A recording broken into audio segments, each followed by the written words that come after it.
Halo, di sini kami dari kelompok 1 akan mempresentasikan tugas T25A demonstrasi kontekstual yang berjudul Pelajaran apa yang diambil dari film yang berhubungan dengan guru untuk menjadi agen perubahan. Sebelum masuk ke dalam materi, izinkan kami untuk memperkenalkan anggota dari kelompok 1. Adapun anggota dari kelompok 1 yaitu yang pertama Ardi S. Pratama, yang kedua Bahtiar Girsang, yang ketiga Fauzia Pasaribu, yang keempat Lasma Ivana Maria, dan yang kelima Marlina. Baiklah, pada pertanyaan pertama, bila Anda sudah menonton film Laskar Pelangi, apa yang bisa Anda pelajari dari film tersebut berhubungan dengan guru yang menjadi agen perubahan?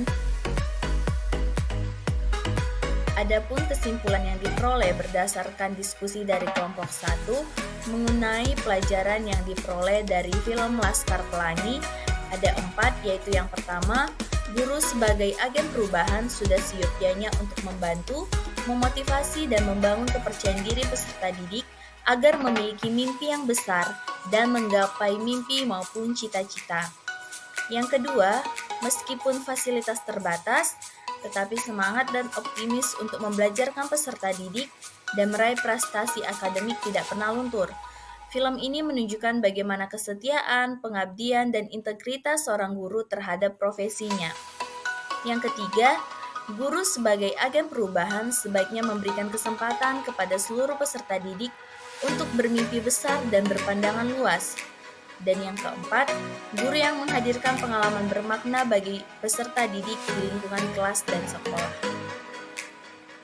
Kaitan film Laskar Pelangi dengan teori IMC kuadrat. Yang pertama ada empati, yang kedua mindfulness, yang ketiga compassion, dan yang keempat critical inquiry. Empati merupakan sebuah kemampuan yang dimiliki dalam memahami peserta didik secara mendalam baik dalam situasi pribadi maupun sosial. Serta peduli dan perhatian terhadap emosi yang dimiliki oleh peserta didik yang ditunjukkan melalui perilaku mereka. Termuat dalam Myers et al. 2019. Perlu diketahui bahwa keterampilan empati juga dapat menyebabkan burnout apabila individu tidak memiliki keterampilan untuk membatasi diri, emosi, ataupun perasaan negatif.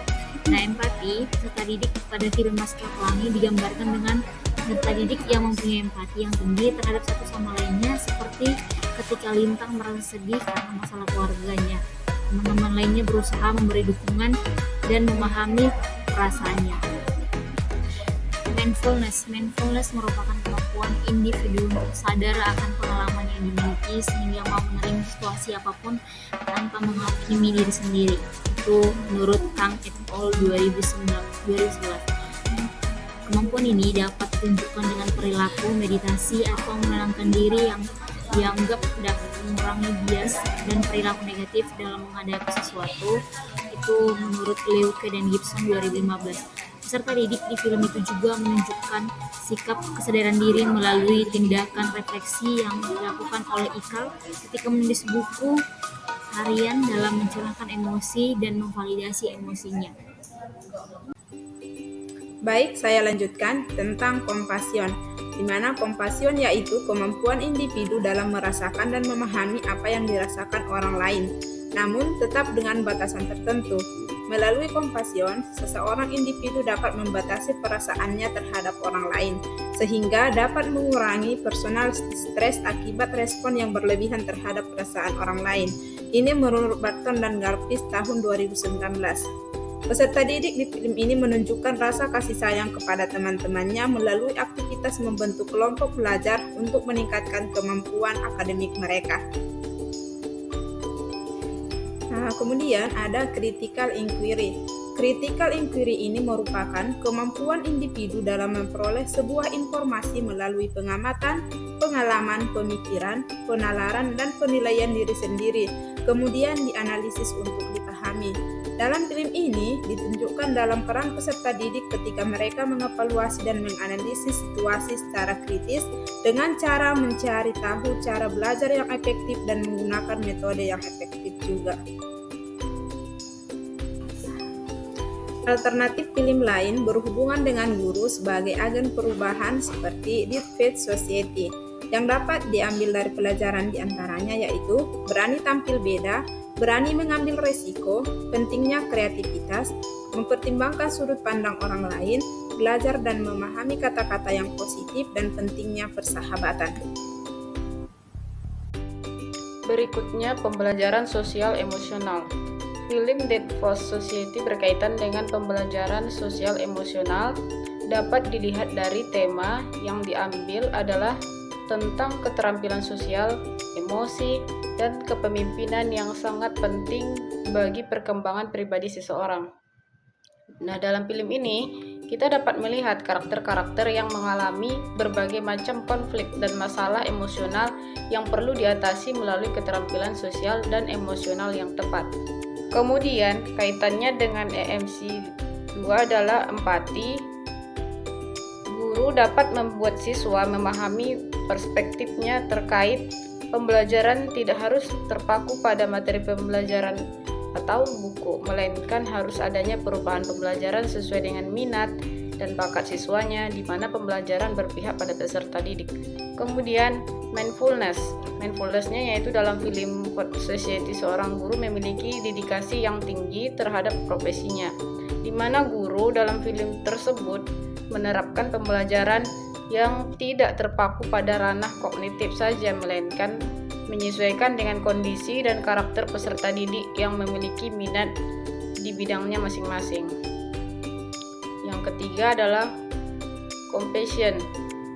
Guru menginspirasi muridnya untuk memiliki rasa kepedulian terhadap orang lain dan membantu dengan batasan tertentu sesuai dengan kemampuannya. Kemudian ada di sini critical inquiry. Critical inquiry ini guru memberikan pengalaman dengan belajar di luar kelas untuk melakukan pengamatan terkait materi yang sedang dipelajari oleh peserta didik. Alternatif lain, film lain yang berhubungan dengan guru sebagai agen perubahan seperti film Rimba. Yang dapat dipelajari diantaranya keterampilan sosial, keterampilan emosional, kemampuan bertahan hidup, keberanian hubungan antara manusia dan alam. Keterampilan sosial emosional yang dipelajari dalam film ini sangat penting bagi perkembangan seseorang, khususnya untuk anak-anak remaja yang sedang dalam masa pertumbuhan. Keterampilan sosial dan emosional ini dapat membantu mereka dalam mengembangkan kemampuan untuk berkomunikasi dengan baik, membangun hubungan yang sehat, mengelola emosi dengan tepat, memecahkan masalah, dan memimpin dengan integritas. Nah, di sini kita akan membahas tentang kaitan dengan teori EMC kuadrat. Empati dalam film itu banyak adegan dari kisah ibu guru Butet di mana dia tidak hanya mengajarkan membaca, menulis, dan berhitung, tetapi juga bersikap, menghargai, dan nilai-nilai dalam kehidupan. Tak segan juga Bu Guru Butet menggunakan nada tinggi untuk anak-anak yang tidak mendengarkan, namun tidak marah. Bahkan guru belajar dari siswanya. Nah, yang kedua, mindfulness, yaitu tergambar juga dalam film ini bagaimana Ibu Guru Butet sabar sekali mengajari anak-anak rimba yang lambat belajar, baik siang maupun tengah malam.